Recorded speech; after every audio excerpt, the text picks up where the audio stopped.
o João Lourenço Monteiro. Ora, o João Lourenço Monteiro é natural de Lisboa, licenciado em Biologia e mestre em Biologia do Desenvolvimento pela Universidade Lusófona de Humanidades e Tecnologias e, atualmente, a desenvolver o doutoramento em História da Ciência pela Faculdade de Ciências e Tecnologia da Universidade Nova de Lisboa. Dedica-se à comunicação de ciência com o intuito de tornar o conhecimento científico acessível a um maior número de pessoas. E é também, por sua vez, cofundador da COMCET, da Comunidade Séptica Portuguesa. E hoje, o tema do João vai ser uma vida à volta de livros de ciência. O João vai nos trazer uma experiência e divulgar essa experiência no que toca realmente o que é a ciência e o que não é. Temos de dizer assim dessa maneira? Sim. Sim? Ok. E pronto, vou dar aqui a palavra ao João. Obrigado. Eu vou também falar em pé. Isto é defeito de profissão. Tenho aqui uns pequenos apontamentos. A minha conversa, porque eu prefiro chamar isto de uma conversa, porque é o que vai ser, vou fazer uma pequena comunicação e depois gostava, tal como a Diana fez, de gerar um diálogo entre nós. Vai ser bastante informal, vai ser subjetiva, porque como o Miguel disse, o título é Uma Vida à Volta dos Livros de Ciência. Uma vida de quem? A minha vida. Porque a pessoa chega a uma certa idade, já tem alguns cabelos brancos, uma pessoa começa a pensar, espera, o que é que eu já fiz da minha vida e como é que cheguei aqui? E é um bocadinho isso que quero fazer aqui com eles, partilhar, um momento de partilha. Tipo, em vez de alcoólicos anónimos, bibliófilos anónimos, portanto, acho que todos nós aqui gostamos do conhecimento e dos livros e vamos aqui partilhar um bocadinho o nosso gosto, a nossa paixão. Há dois fatores que me influenciaram até chegar onde eu estou hoje. Por um lado, os professores, costuma-se dizer que os professores são a pessoa mais importante ao aluno, e os livros. Desde muito novo, tive a sorte de ter livros à minha volta, e portanto, quando estava e brincava, como qualquer criança, com os carros, com os bonecos, depois, de vez em quando me fartava, lá ia pegar num livro e via o que é que lá estava, e ia lendo. Primeiro aqueles livros muito simplistas, muito de fácil leitura, quando somos pequenos, o livro de uma aventura, não é? Começou aquilo, num instante, e depois fui progredindo por aí fora. Nós estando aqui num evento de divulgação sobre ciência, obviamente eu vou ter de falar de livros de ciência, vou ter de falar de livros de divulgação de ciência. Mas, e apesar de eu ter seguido uma via profissional associada à ciência, uma pessoa não lê só ciência, não lê só ciência. Um dos livros que estava muito presente eram as enciclopédias. Não que eu passasse o tempo a ler enciclopédias, para uma criança isso é aborrecido, mas quando tinha alguma dúvida, fui educada, sempre tinha alguma dúvida de consultar ou um dicionário, quando não sabia o que é que significava uma palavra, ou quando tinha dificuldade em algum conceito, recorrer a uma enciclopédia. No meu tempo ainda não havia a Wikipédia. Agora uma pessoa tem uma dúvida qualquer, vai ao Google, vai à Wikipédia e fica esclarecido. No meu tempo não havia isso, eu tinha de ir à enciclopédia, aqueles calhamaços, subir para cima da cama, chegar lá acima à prateleira, com medo para a enciclopédia, aquele calhamaço não me cair em cima da cabeça. Mas pronto. E lá ia consultando. Consultava diversos temas, consoante o meu interesse. Um deles, e antes de avançar qual é que era o tema, mencionar que a enciclopédia deriva de um projeto do século XVIII, do Iluminismo, lá em Enciclopédia, cuja origem veio de dois autores, o d'Alembert e o Denis Diderot, portanto, dois filósofos do Iluminismo, que decidiram, perante o conhecimento avassalador que se estava a desenvolver naquele período histórico, portanto, século XVIII, tentar coligir essa informação num conjunto de manuais, de modo a estar disponível às pessoas, para que as pessoas soubessem quais eram os avanços que estavam a ser feitos em determinadas áreas, nas suas mais diversas áreas, tanto na área das ciências, da tecnologia, do que a gente pode chamar hoje ciência e tecnologia, porque o significado era diferente do passado, e do conhecimento no geral. E que esse conhecimento foi sendo compilado, foi sendo aumentado ao longo dos tempos, e hoje temos enciclopédias muito mais desenvolvidas, e como eu já referi, temos agora a Wikipédia, que qualquer um de nós pode dar o seu contributo, depois também sofre revisão e vai sendo melhorado ao longo do tempo. Foi também um dos grandes avanços, a Wikipédia é um dos grandes avanços a nível de conhecimento que tem sido feito. Mas estava eu a dizer, para além de quando procurava vários conceitos nas enciclopédias, deparei-me, ao fim de deparando, e isso levou-me a procurar ainda mais informação associada sobre a questão da República, do republicanismo, e isso influenciou-me. Os republicanos, no início do século XX, foram importantes pela responsabilidade que achavam que tinham na divulgação do conhecimento.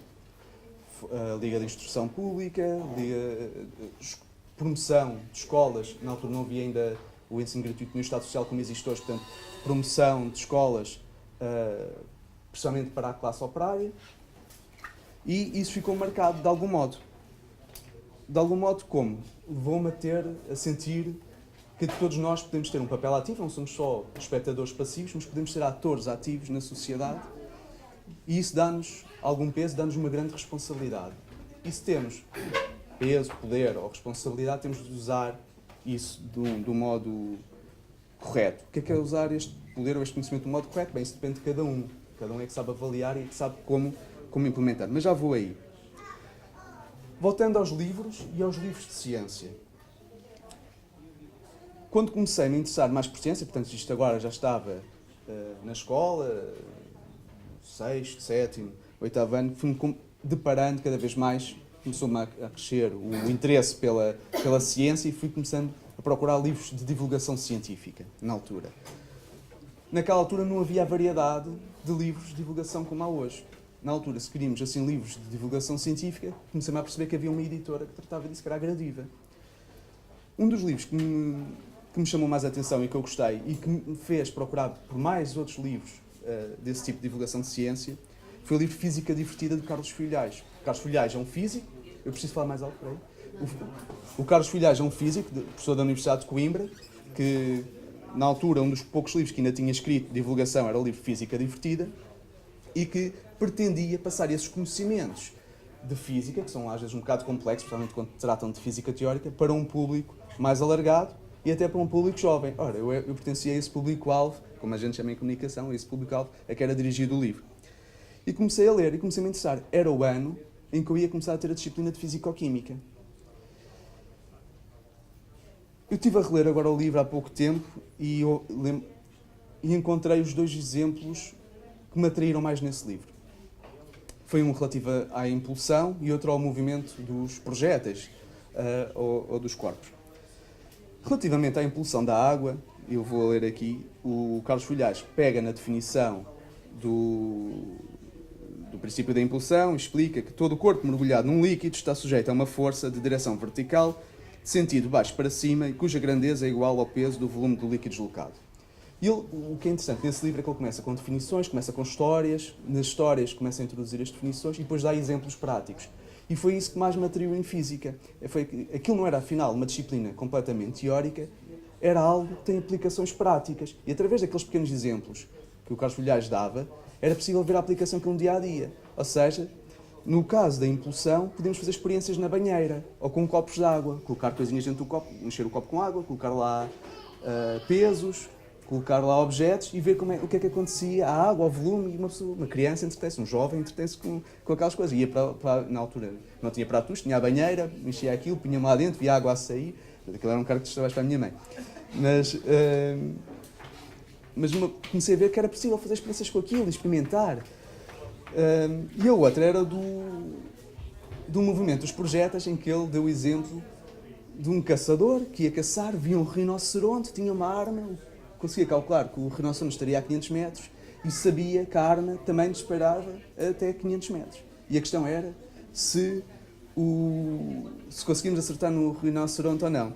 Mas ele leva isso sempre na brincadeira, e acho que ninguém aqui gosta de caça, e ele sobre o rinoceronte diz: pode o rinoceronte ficar tranquilo, porque a física não se destina a eliminar pobres bichos indefesos. Portanto, ele também aborda estas questões, não só do modo simples, mas também do modo humorístico.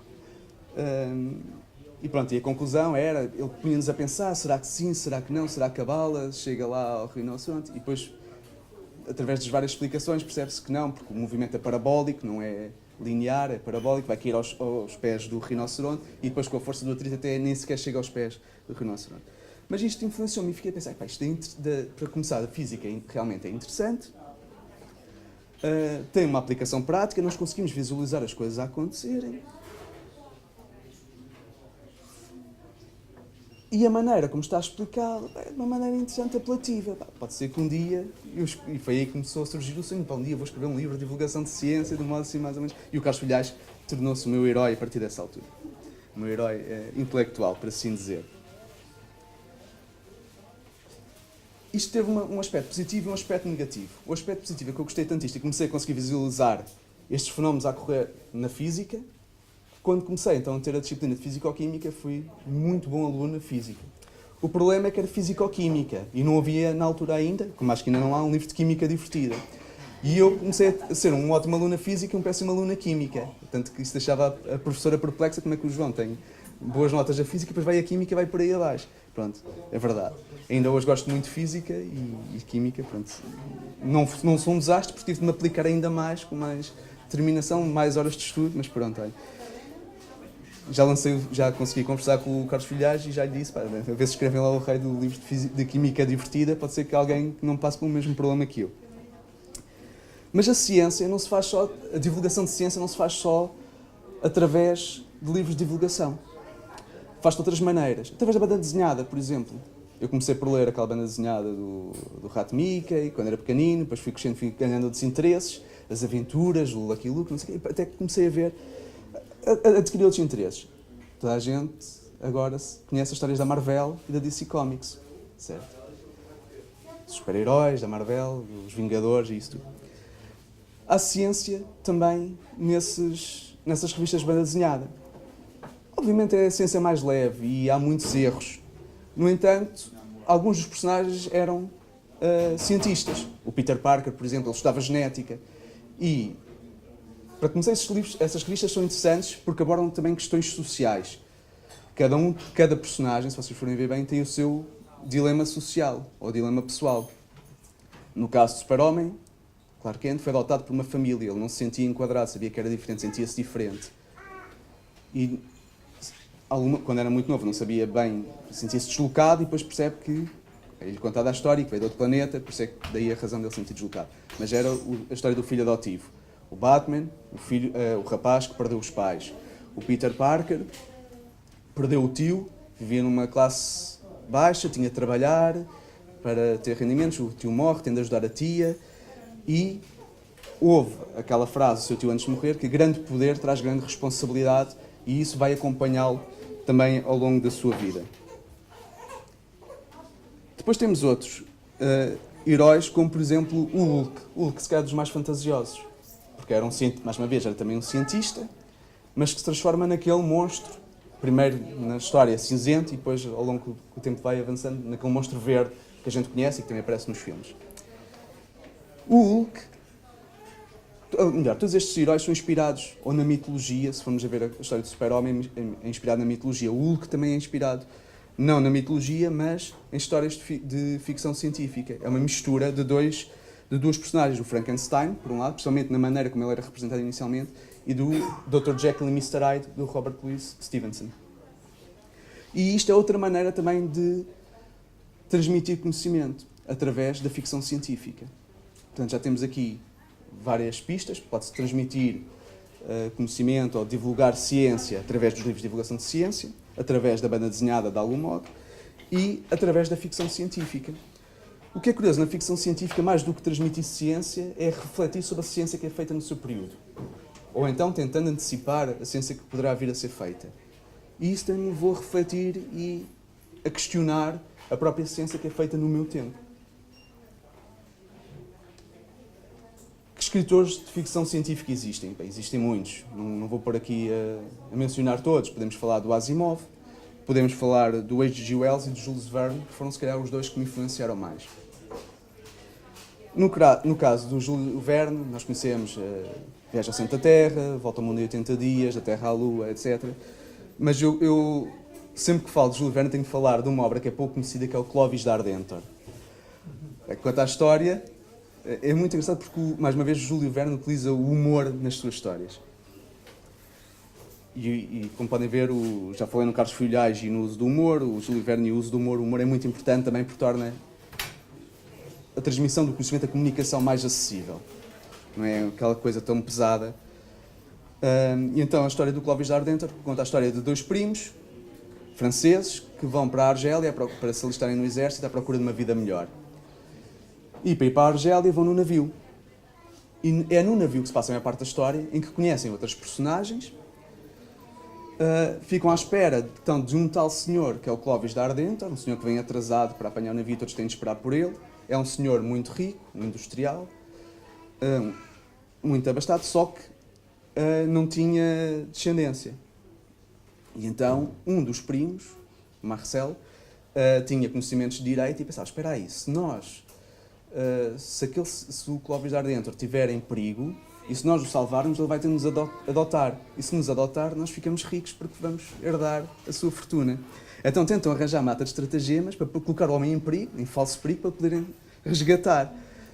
Os perigos que a lei incluía era salvá-lo de uma guerra, de uma luta entre pessoas, salvá-lo de um afogamento ou de um incêndio. Então tentaram proporcionar que esses casos acontecessem para tentar salvar, só que a vida é irónica, as coisas saíam sempre ao lado e acabava a ser o Clóvis da Ardentor a salvá-los a eles do que o contrário. Depois eu não vou contar muito mais da história, mas há mais peripécias, aliás, todo este livro são peripécias, mas atrás das outras, e acaba por ter um final feliz, mas não como esperado. Mas o mais interessante aqui é um personagem que aparece também a meio da história e que eles conhecem quando estão no navio. Um senhor que tem um nome muito curioso, que é o Eustáquio Oriental. Então, o senhor Eustáquio Oriental, eles conhecem como se fosse o presidente da Associação Astronómica do sítio. E a maneira como este presidente da Sociedade Astronómica é representado é aquele estereótipo do cientista, um tipo assim, meio aliado à realidade, que gosta muito de comer, está ali sempre a comer, sempre em silêncio, as pessoas estão todas à volta dele em convívio e ele a desfrutar da comida. E pronto, é um tipo assim meio aliado à realidade. Quando saíam, às vezes faziam paragens durante a viagem, saíam à terra para descansar. E o Eustáquio Oriental saía e toda a gente ficava a observar o famoso cientista, quem toda a gente falava, sentava-se, andava sempre com uma bolsinha à volta da cintura. Toda a gente pensava, é o telescópio dele, um cientista anda sempre com o seu instrumento. Naquele caso, um astrónomo anda sempre com o seu telescópio. E ele senta-se, chega lá fora, a terra, senta-se na rocha e fica a olhar para as estrelas. E as pessoas, o cientista admirado com a natureza, o seu relógio, as estrelas. E ele pega na sua bolsa, comprida, coloca ao colo, fica a observar e eles pensam, agora ele vai abrir a bolsa e vai tirar o telescópio. E ele abre aquilo, abre a bolsa e tira lá um salame, um chourição. E começa a cortar as fatias e a observar as estrelas. Então, pronto, é um cientista, maluco. Que é assim que são os cientistas representados na ficção científica, que não correspondem à realidade. Os cientistas são pessoas normais como qualquer um de nós. Se cá temos mais cientistas, eu não sei, porque são pessoas como qualquer outra. E depois vem-se a descobrir, no meio desta história toda, que houve um mal-entendido, porque quando o senhor foi apresentado estava muito barulho e afinal ele não era o presidente da Sociedade Astronómica, mas da Sociedade Gastronómica. E por isso, e daí o seu interesse pela comida, então deixava-los falar que ele estava a apreciar a comida do navio. Isto para dizer que no meio da ciência, no meio da história, no meio da aventura, pode-se passar também este conhecimento com algum humor. Depois também falei há bocado do H.G. Wells. Também tem histórias muito conhecidas, como O Homem Invisível, mas uma que marcou mais foi A Máquina do Tempo, por várias razões. Na Máquina do Tempo, o personagem marca um jantar em sua casa, chegam os convidados, ele não está lá, entretanto, quando chega, vem ferido, as pessoas preocupadas pensam o que é que aconteceu, ele diz, primeiro deixem-me comer. E depois, a comida também está sempre a misturar nestas histórias. Deixem-me comer que eu já vos conto a história. Que é para fazer o suspense. Depois, quando ele já comeu, lá vai contar o que é que lhe aconteceu. Então ele diz que viajou no tempo e que foi ao futuro. As pessoas querem saber, primeiro, alguns muito céticos, muito que dizem, isso não é verdade, não sei o quê. Ele começa a tentar contar a história e tentar apresentar provas. É verdade. E, portanto, requer provas extraordinárias. Ele faz o seu relato. Faz o seu relato e diz que viajou para o futuro e o que é que lá encontrou. Então encontrou, primeiro, uma espécie humana, muito bonita, ou seja, o futuro, a nossa continuação, uma espécie, uma raça, o que eles chamam de uma raça, que era a raça dos Elóis, que era muito bonita, muito pacífica, a plantação, a vegetação do planeta estava muito bem tratada, eram plantas muito vistosas, tudo muito agradável. Só que, entretanto, por uma série de peripécias também que aconteceram, ele tem de se ausentar, desloca-se e vai dar a uma outra zona do planeta em que há o contrário, o oposto. Criaturas horrendas, que eram os Morlocks. Portanto, eram horrendas, enquanto os Elóis gostavam da luz e de estar à superfície, os Morlocks escondiam-se nas profundezas e gostavam das trevas, eram peludos. E ele, depois de analisar tudo aquilo, percebe-se que o que houve no futuro foi uma divisão de raças, portanto, digamos, em termos científicos, uma especiação. Formaram-se duas espécies diferentes com o tempo. E tanto o Júlio Verne como o H.G. Wells viveram, portanto, os dois autores, viveram na transição do século XIX para o século XX, apanharam os dois séculos. E o H.G. Wells estava a refletir sobre as questões da ciência do seu tempo. No século XIX, foi quando foi apresentada a origem das espécies de Charles Darwin. Também um autor que me marcou muito, mas já vou falar dele mais à frente. E ele reflete sobre esses conhecimentos e especula, é com base na evolução de Darwin, que ele especula então como é que será a vida no futuro. Não de um ponto de vista, a gente percebe que não de um ponto de vista muito sério, mas tenta especular. Também relativamente às questões sociais do seu tempo, em que era a luta, vivia-se a luta de classes. Ou seja, tínhamos os trabalhadores por um lado, os proletários por um lado trabalhavam nas fábricas, e tínhamos por outro lado o resto da população, a elite, se quisermos dizer assim, que conseguia desfrutar da natureza, conseguiu melhorar através da seleção artificial, e daí as plantas serem, e a vegetação e as árvores de fruto muito mais vistosas, com as plantas, as árvores de fruto com mais frutos, e todos eles muito mais bonitos, porque houve um melhoramento, um aprimoramento da raça. Mas pelo contrário, quem vivia, os proletários que viviam nas fábricas, trabalhavam nas fábricas, não sofreram esse melhoramento e ficaram criaturas feias, porque reproduziam-se todos entre eles, portanto não havia miscigenação de classes sociais, que é o que ele está a criticar, e isto levou a que ao longo de várias gerações houvesse formação de duas raças diferenciadas, completamente distintas, a nível de comportamento, a nível de características e de interesses, e que não se encontravam entre eles e eram adversários. E para verificarmos como as ideias de Darwin estavam bem presentes, ele diz o seguinte, isto é uma citação do livro: o homem não permanecerá uma espécie única, mas diferenciará-se em dois ramos distintos. E diz mais: pessoas pouco familiarizadas com especulações como as do jovem Darwin, portanto é assumido que ele está-se a basear na obra de Darwin, esquecer-se-iam das explicações da física e do sistema solar, ou seja, o autor afirma que desconhecer as ideias de Darwin é também desconhecer as outras ideias científicas. O que é que isto quer dizer? É que para ele, naquele tempo, as ideias darwinistas eram muito prevalentes, e quando se debatia qualquer tema científico, as ideias darwinianas estavam sempre presentes. E era preciso conhecer quem dominasse o conhecimento da evolução das espécies proposto por Darwin, também, por extensão, dominaria todos os outros conhecimentos da física, da química, que eram debatidos e eram explicados naquele tempo. E, portanto, esquecendo um, quer dizer que se esqueceria tudo o resto e esse conhecimento ficaria esquecido. Eu fui buscar este exemplo do H.G. Wells para falar, lá está, da evolução das espécies, porque este tema está muito presente na minha vida, porque foi das primeiras atividades profissionais que eu tive. Em 2009 estive a trabalhar na exposição Darwin na Gulbenkian. E depois, em 2011, fui trabalhar na mesma exposição, mas na Universidade do Porto, no Jardim Botânico do Porto. E isto permitiu-me ter contacto com algumas realidades. Primeiro, poder explicar melhor, foi aí que entrei no campo da divulgação e da comunicação de ciência, propriamente dito. Tive a oportunidade de explicar certos conceitos relacionados com esta temática à população em geral.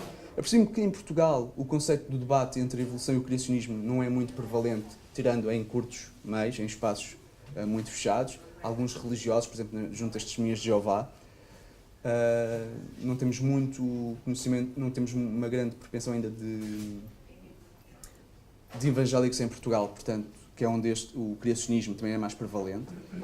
E em Portugal as pessoas aceitam, no geral, eu fiz vários inquéritos, perguntava às pessoas, e havia uma grande aceitação da evolução, do conceito de evolucionismo. O problema era quando a gente pedia então para as pessoas explicarem como é que se processava a evolução. E quando explicavam as ideias segundo Lamarck e não segundo Darwin. Portanto, sim senhor, aceitamos a evolução, mas quando vão a tentar explicar, explicam de uma maneira não muito correta. No entanto, não podemos desvalorizar a questão do criacionismo. Porque, como a Diana disse na sua apresentação, quando entramos numa teoria da conspiração, temos tendência a aceitar outras teorias da conspiração.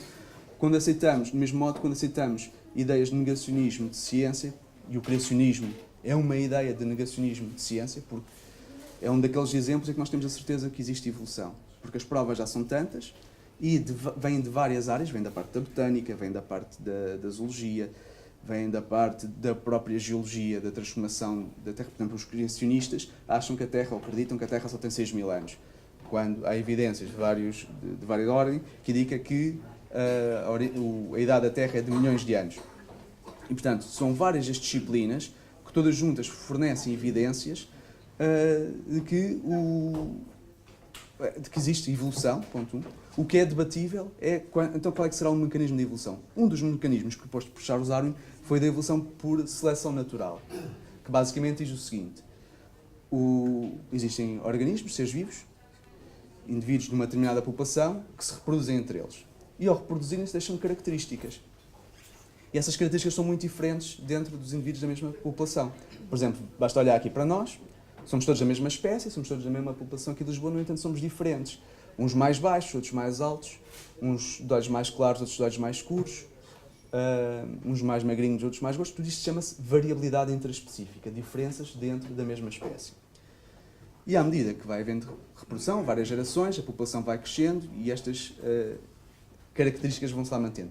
Quando surge uma pressão seletiva, pode ser uma alteração climática, pode ser uma doença, pode ser qualquer coisa, os indivíduos que têm as características mais vantajosas vão ter mais probabilidade de sobrevivência, vão viver mais tempo, vão deixar mais descendentes com essas características e ao longo do tempo temos um acumular de certas características e um diminuir das outras. Isto é que é a evolução por seleção natural. Mas existem outros mecanismos. Um deles também foi proposto por Charles Darwin, foi da evolução por seleção sexual. Normalmente a gente olha para a natureza e vê que os machos são muito vistosos. As aves, isso vê-se particularmente nas aves, em alguns répteis, são mais vistosos, são mais coloridos, no caso das aves têm penas grandiosas, porque são as fêmeas que escolhem os machos. No nosso caso também, apesar da gente achar que é ao contrário.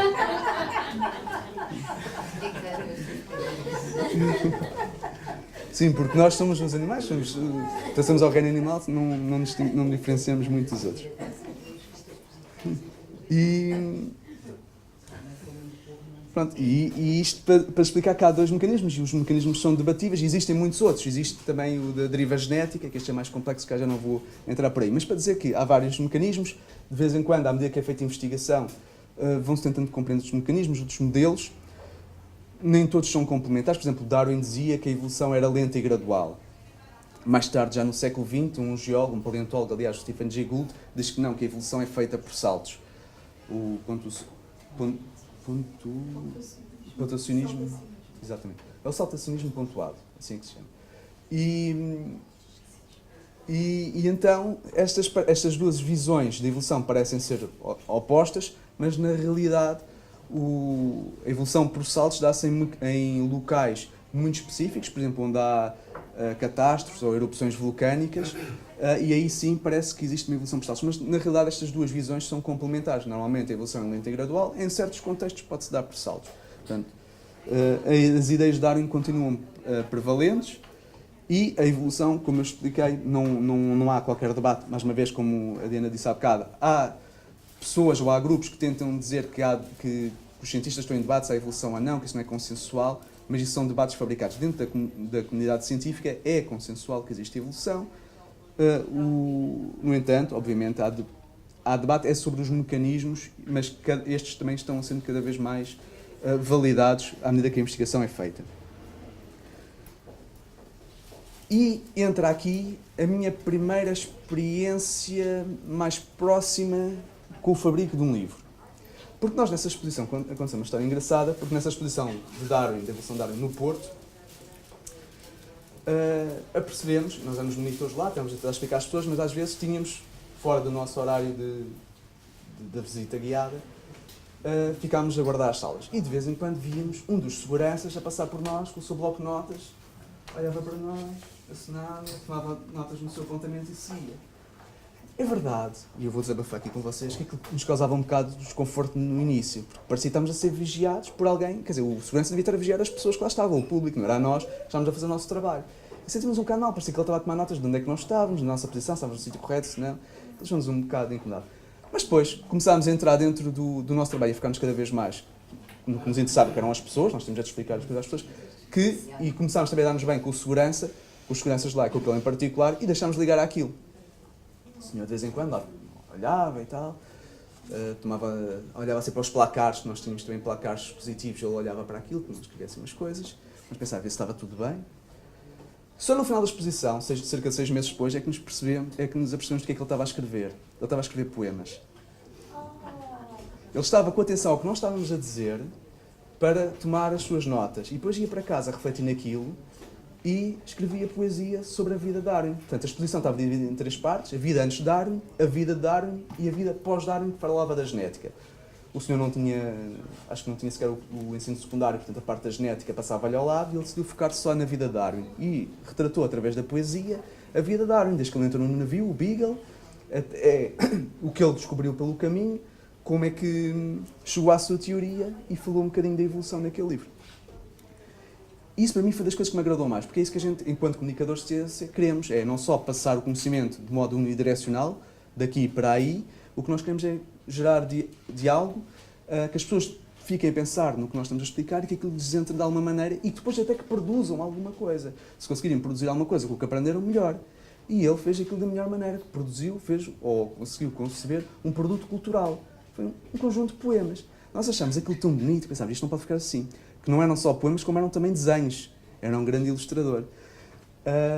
E disse, não, isto não pode ficar assim, vamos ter de publicar isto em livro. Falei com a Associação Viver a Ciência, que achou a história muito engraçada e então decidiu tratar da paginação, do fabrico do livro. Então o senhor, que nunca pensou ter um livro escrito, o senhor já de uma certa idade, teve o seu primeiro livro escrito e ficou todo muito contente. Depois fizemos uma apresentação lá no Porto e muito emotiva também, porque ele também escreveu uma letra de uma música e um colega nosso que tocava guitarra musicou então aquela letra e tocou e cantou e foi uma surpresa para ele porque ele não sabia que a gente ia fazer isso e portanto ele ficou muito emocionado e acho que foi uma boa surpresa e foi uma boa ação. Essa foi a minha primeira experiência na fabricação de um livro em que eu não fiz nada, basicamente eu fui só apenas um mediador, o mérito é todo dele.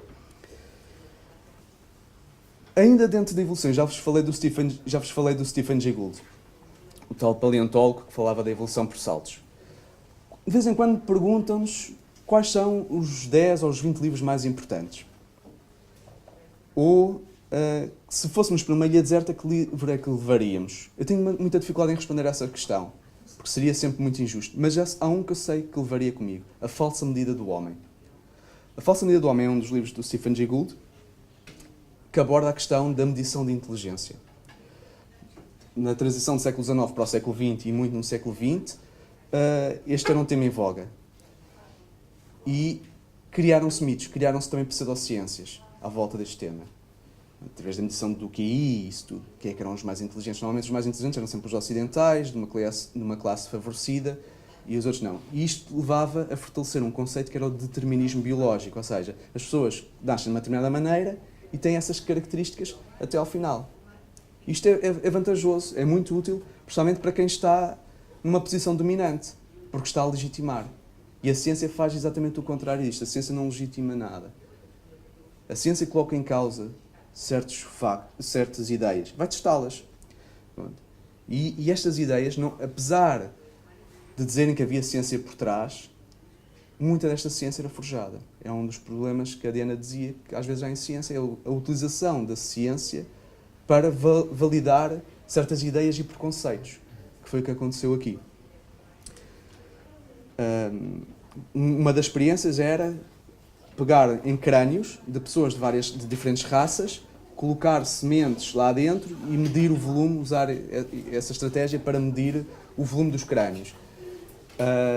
E supostamente o homem branco, caucasiano, teria um volume cerebral maior do que os outros, porque seria mais inteligente.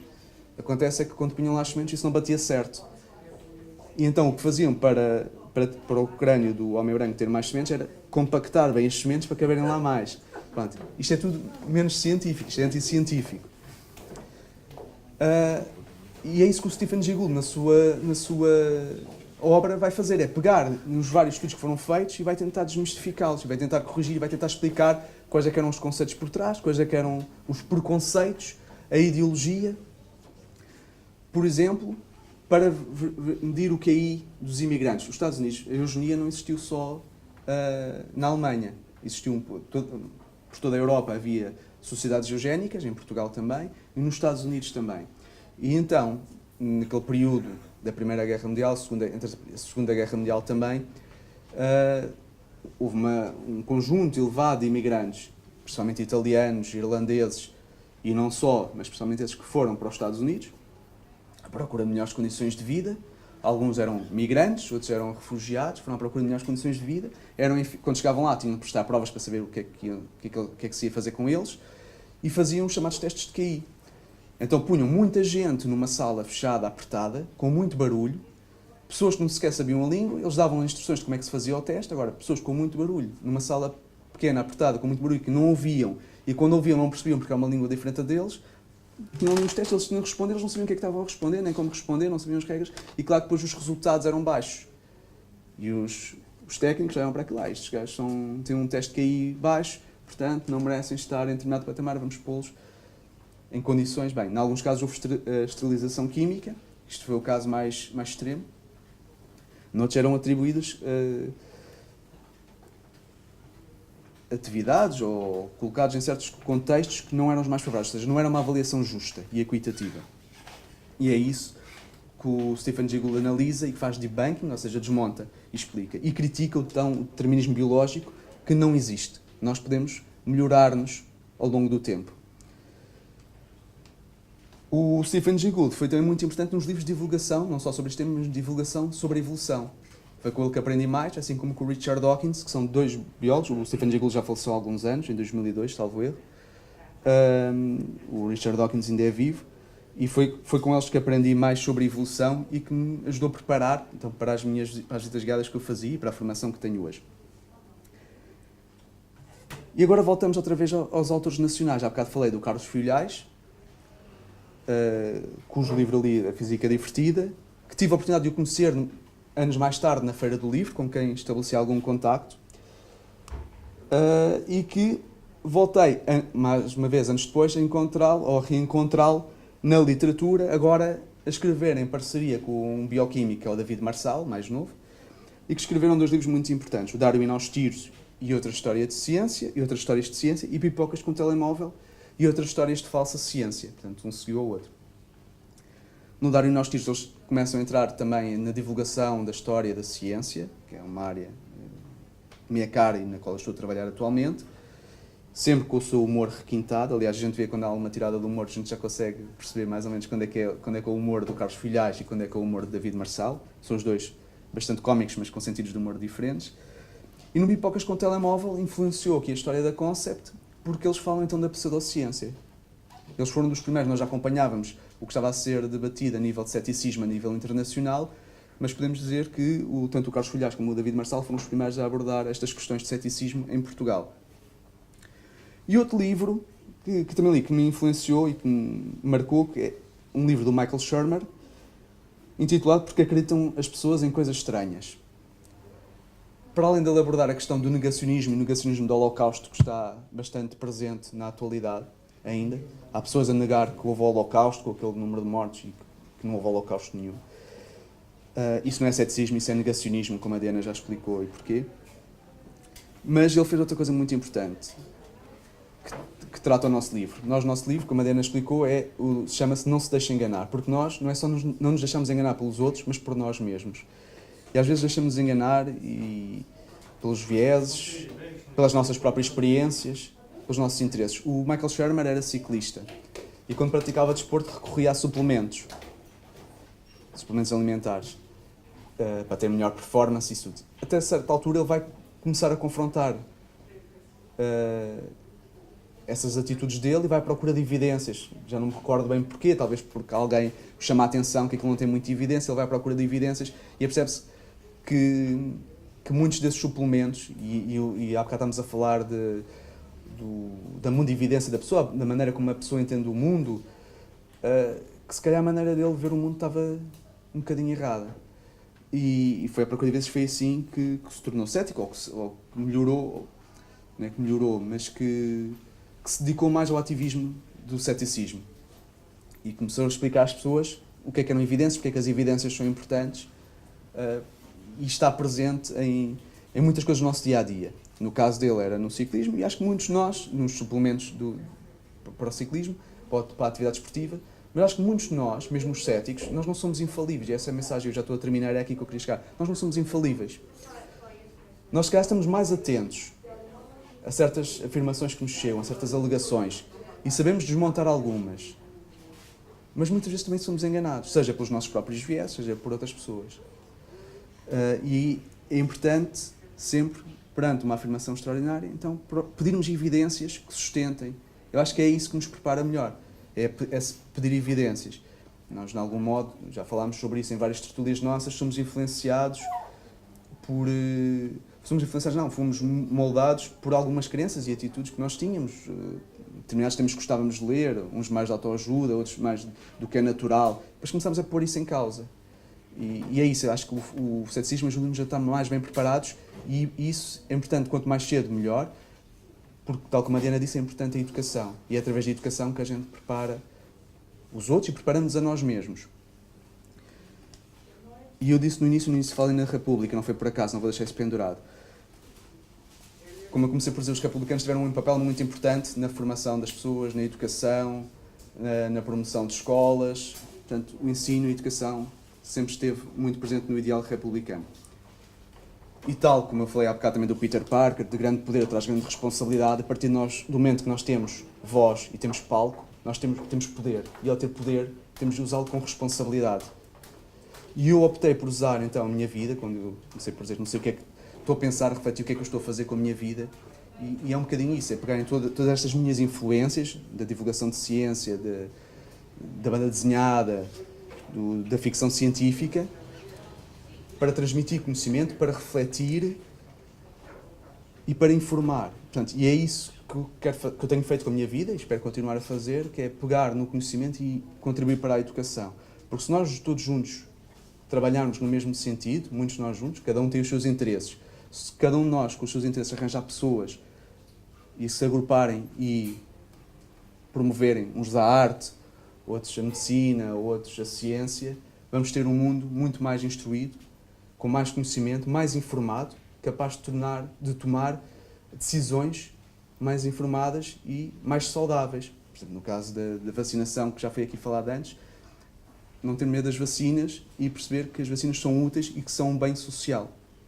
E pronto, a moral da história é essa, é que eu fui influenciado não só por ciência, apesar de ser das ciências, a literatura e as humanidades estiveram bem presentes na minha formação, como dei alguns exemplos, e foi dessa maneira que cheguei até aqui, e pronto, e espero continuar de alguma maneira.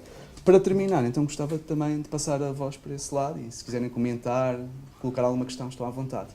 Obrigado. Isto foi uma grande divagação, portanto, falei-se de várias coisas muito diferentes, muito dispares.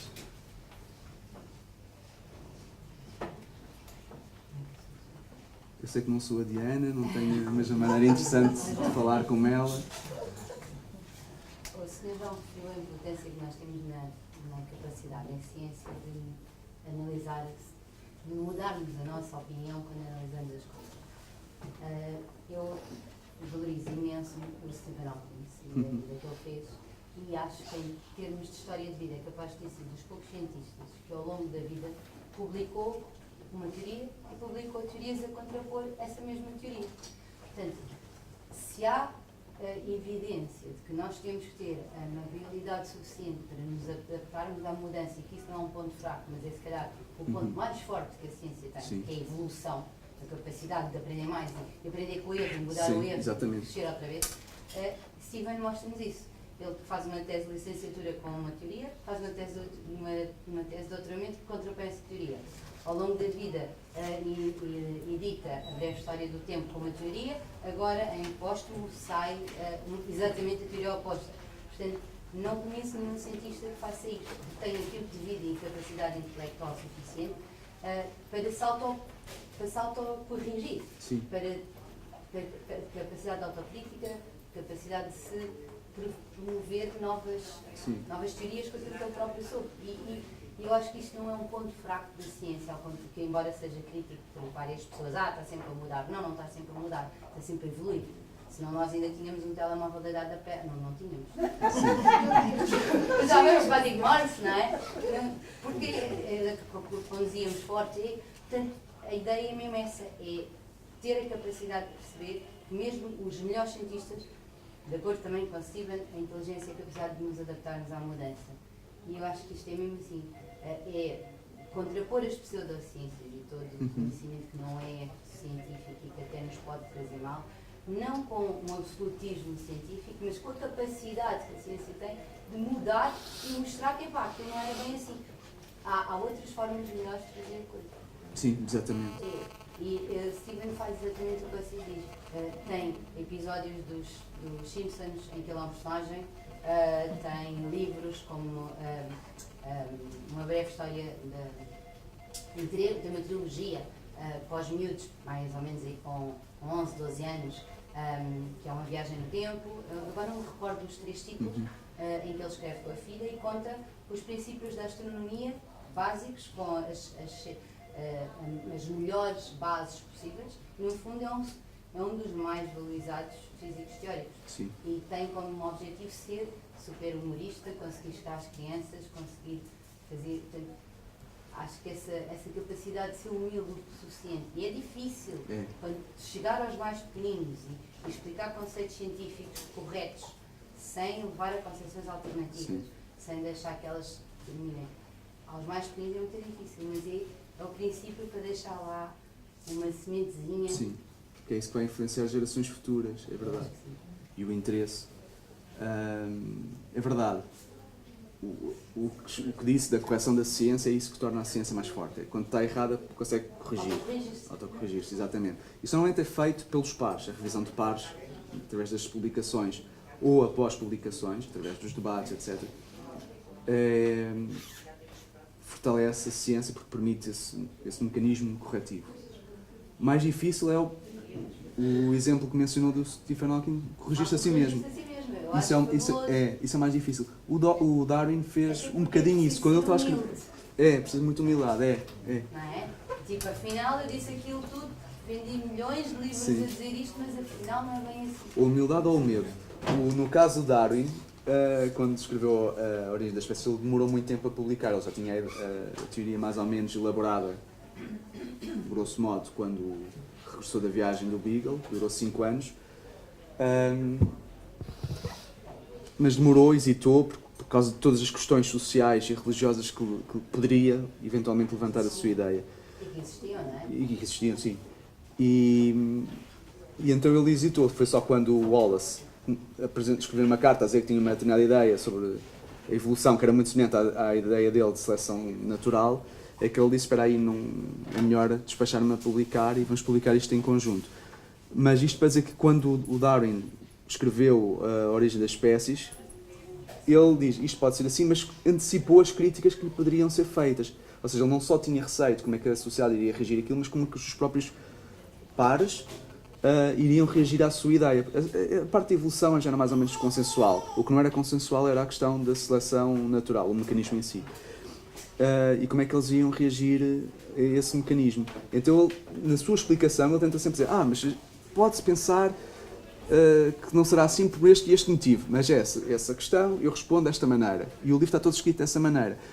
Portanto, é o outro exemplo, além do Stephen Hawking, que eu lembro que não corrigiu, mas que antecipou as críticas. Mas é muito raro isso acontecer por uma questão, pode ser de orgulho, pode ser de os egos, e às vezes os cientistas, como qualquer outro profissional, às vezes têm uns egos muito grandes e não quer dar o braço a torcer. Mas é bom que o faça, porque nós somos seres humanos e um cientista não é uma autoridade. Aliás, em ciência rejeitamos autoridades. Quando foi o bicentenário de Darwin, em 2009, sim. trabalho no colégio, nós fizemos uma espécie de uma peça de teatro em que apareceu um Darwin que foi visitar o colégio. E quando foi visitar o colégio, deixou no colégio um caderno de campo que é entregue a todos os miúdos, e que os miúdos têm que completar, porque aquilo cai na água, há ali uma história, o caderno cai na água, perde-se informação. Eles têm que completar o caderno para conseguirem enviar para o Darem. Então eles foram, cerca de 200 famílias, foram todos os meninos do nosso colégio, que a história foi assim muito transversal naquela altura, foram levadas a visitar o Museu de História Natural, porque era preciso ir lá para visitar, e a exposição da Gulbenkian. Então nós fomos promotores do conhecimento científico nesse ano, porque com uma história, com uma brincadeira, com um teatro, conseguiu-se levar muitas famílias a serem, os miúdos recebiam o seu caderno e tinham que completar, e para completar aquilo havia perguntas, na estante não sei quê, da sala não sei das quantas, do Museu de História Natural, e existe, era como se fosse o Darwin a escrever, e os miúdos tinham que ir lá para ver, para poder completar. E foi um exemplo, porque eu garanto que aquelas crianças sabem que é Darwin, sabem porquê que ele foi importante. Podem não ser cientistas, mas contribuem para a literacia científica. Exatamente, que é isso que nós tentamos fazer. De coisinhas podem ser feitas quase todas as pessoas na sociedade podem ter o seu papel e desenvolver um bocadinho a literacia científica em todos os lugares. Exatamente. Todos nós podemos ser parte importante e lá está, um ator ativo neste papel, nesta função. Os professores, como eu disse, são muito importantes. Torná-los críticos. Sim.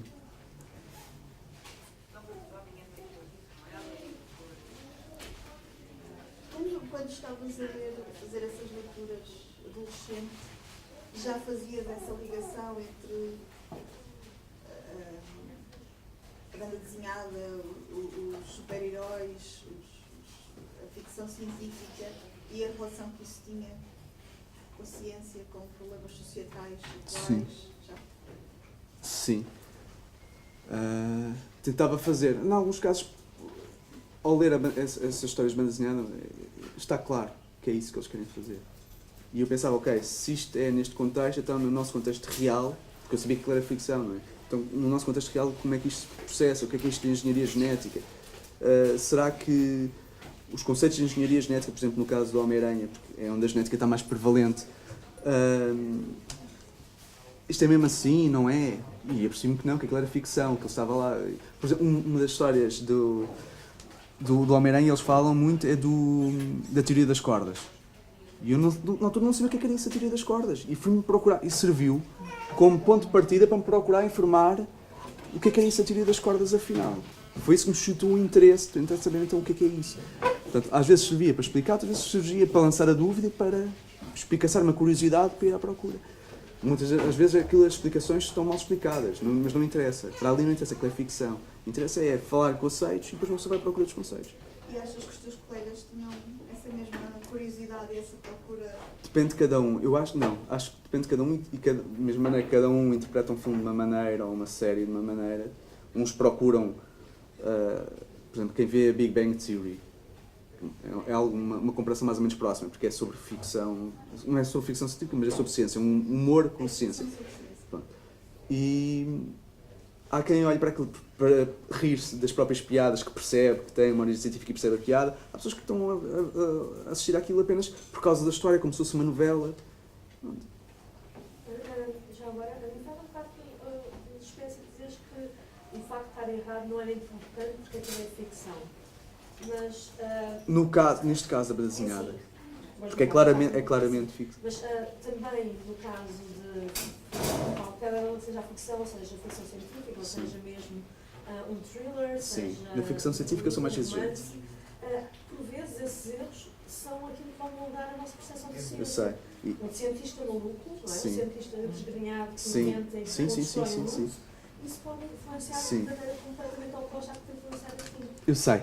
Eu respondo desta maneira, que dependendo do meio em como a ficção é passada, eu sou mais ou menos crítico. Por exemplo, na banda desenhada, se aparecer um tipo de bata, a gente já sabe que não precisa de falar, a gente já sabe que é um cientista. Ok? É um estereótipo, não devia lá estar. Se nós falarmos sobre isto, aqui entre nós, o cientista não devia estar representado de bata, porque um cientista não anda sempre de bata. Só usa a bata no laboratório, quando é necessário, etc. Mas, para facilitar, porque a banda desenhada comunica não só através dos diálogos, é através da imagem, a gente já sabe que ali está um cientista. Numa série, se calhar aí já sou mais crítico. Numa série, por exemplo, ou nos filmes, passa aquela ideia de que nós só utilizamos 10% do cérebro. E isso é um mito que ainda está enraizado em muita gente. Isso, que é falso, obviamente. E aí eu sou mais exigente. Porque as pessoas, como está na televisão, é um mecanismo que está na televisão, porque é certo, mesmo que seja ficção, mesmo que a gente saiba que é ficção. Eu aí sou mais exigente na televisão. Na banda desenhada, nos livros também sou exigente, mas na banda desenhada é uma exceção que eu crio, mas se calhar pela maneira como eu interpreto a banda desenhada. Pode ser por causa disso. É sempre, e eu como disse, isto é uma coisa muito subjetiva e muito pessoal. Essa questão da debate é um bocadinho perigosa.